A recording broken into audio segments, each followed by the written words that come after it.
یا اللہ یا اللہ۔ رمضان کا روزہ چھوڑنے کا کفارہ۔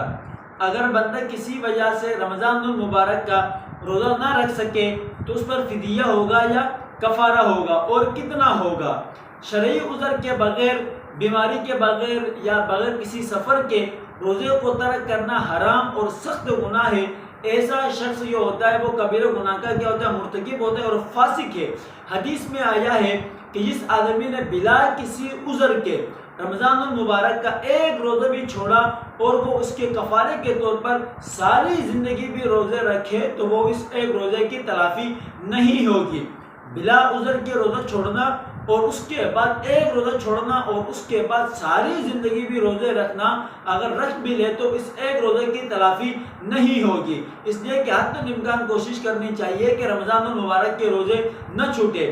اگر کسی آدمی نے عذر کی وجہ سے روزہ چھوڑا ہے، یعنی کہ شرعی سفر کی وجہ سے، شدید بیماری کی وجہ سے یا بڑھاپے کی وجہ سے، اگر عذر ایسا ہے کہ وہ عذر بعد میں دور ہو جائے، رمضان کے بعد وہ عذر دور ہو جائے تو وہ اپنی زندگی میں کسی بھی وقت میں کسی بھی دن بھی وہ کیا کر سکتے ہیں؟ روزے کی قضا کرے گا اور اس پر کفارہ نہیں ہوگا، کفارہ ادا نہیں کر سکتا، بلکہ وہ روزہ ہی رکھے گا اور روزہ قضا کرنا ضروری ہے اور اس کے بغیر اس کا کوئی چارہ نہیں ہے۔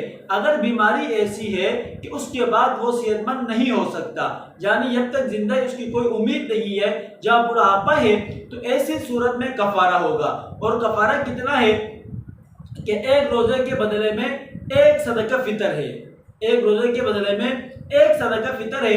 اور ایک صدقہ فطر کی مقدار کیا ہے؟ تو صدقہ فطر کی مقدار جو ہے وہ یہ ہے کہ 2.25 کلو گندم ہے، اور 2.25 کلو گندم ایک روزے کے بدلے میں ہے۔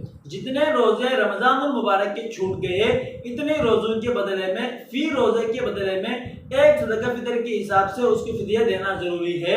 تو 2.25 کلو گندم یا 2.25 کلو گندم کے پیسے ادا کرنے ہوں گے۔